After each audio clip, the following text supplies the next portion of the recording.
अस्सलाम वालेकुम वीवर्स, कैसे हैं आप? उम्मीद खैरियत से होंगे। वीवर्स, आज की इस वीडियो में मैं जो आपको इलाज बताऊंगा वो है चक्कर आना। चक्कर आना के क्या मसाइल हैं, इससे हम कैसे बच सकते हैं? तो ज़्यादातर जो चक्कर आता है वो कान के मसाइल की वजह से पैदा होते हैं। इसके अलावा आप दिमागी कमज़ोरी में भी देखें, उसमें भी चक्कर आते हैं। नज़र की कमज़ोरी है, नज़र की कमी है, हाई ब्लड प्रेशर का मसला है, बीमारी के बाद की कमज़ोरी की वजह से भी चक्कर आ सकते हैं।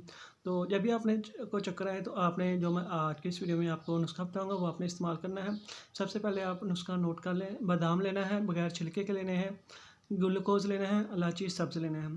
तो जो बादाम लेना है बगैर छिलके के, ये आपने 50 ग्राम, ग्लूकोज़ आपने 50 ग्राम, इलायची सब्ज़ ये आपने 5 ग्राम। इनको आपने मिक्स करके पाउडर बना के रख लेना है। तो जब देखें आपको चक्कर आए हैं तो आपने 2 खाने का चम्मच चूस लेना है। इसी पाउडर को आपने चूस लेना है। अगर आपको मुश्किल मसला रहता है तो आपने क्या करना है, उसके लिए 1 खाने का चम्मच आपने 3 दिन में 3 बार इसको इस्तेमाल करना है। तो इंशाल्लाह चंद दिन के इस्तेमाल से अगर आपका दामी मसला बन गया है, मुश्किल इसका ये इलाज है।